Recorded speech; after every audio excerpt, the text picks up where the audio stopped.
Good evening, I'm Kevin Mailer and I'm here to talk to you tonight about life as a prisoner in the United States. We're going to go over the activities, the emotions, and the lifestyle and solitary confinement in prisons. Show of hands, who in here has been in prison? Well, that's good. You might know what I'm talking about a little bit tonight.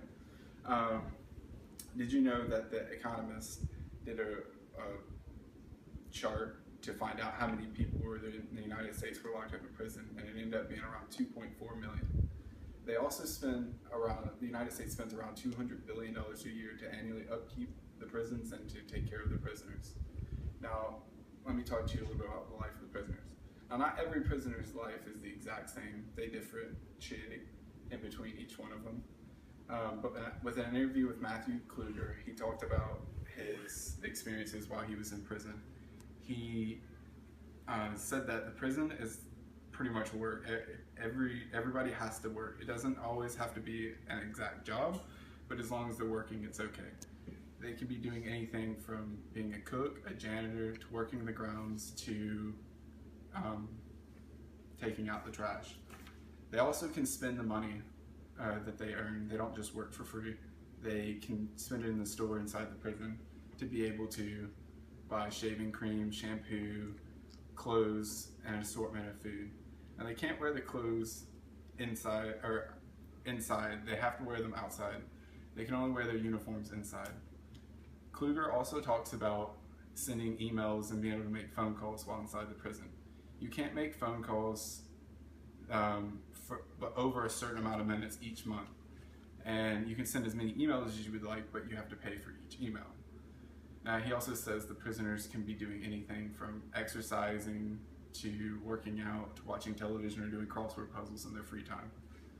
He says the thing he hates the most about prison is the cultural diversity, because there's so many people in there that are angry and antisocial normally to begin with, that they're not always the best to be around. He also says it's not good to trust anyone in there because they normally don't have a good background, so they're not really good to trust in the long run anyways. But that's just one person's life.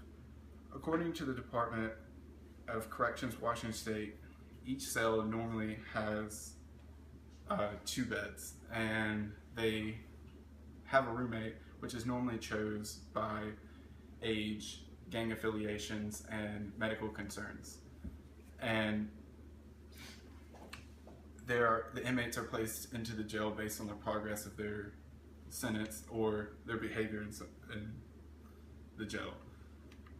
There's also a scoring system that goes on to help better educate and to encourage the workers or the prisoners to work.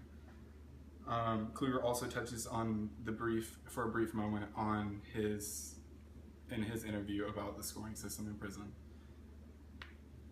Some prisoners have a work release program in which they can go outside to work in a society to better themselves, to get acquainted in the society.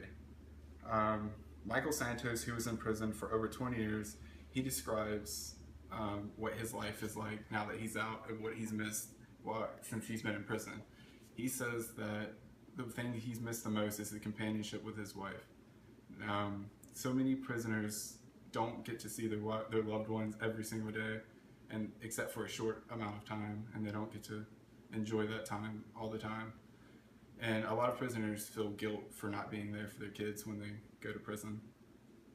And he also goes on, this means that the inmates don't normally get to see their loved ones from every day. They only get to spend a short time with them each time they get to see them. And a lot of inmates they feel guilty because they don't get to actually spend time with their kids throughout the sentence, and they can grow up without actually getting to have that fatherly figure or that motherly figure.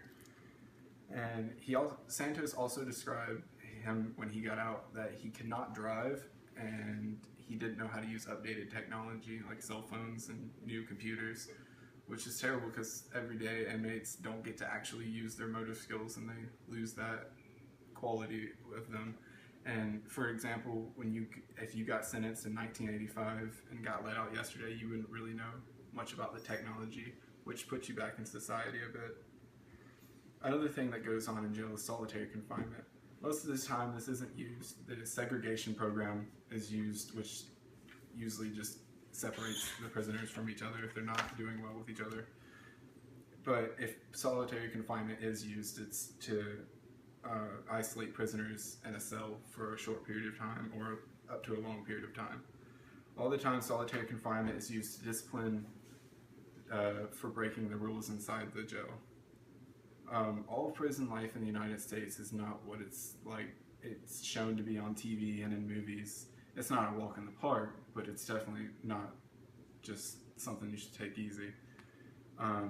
Prison is like another whole society away from a huge society inside the prison walls.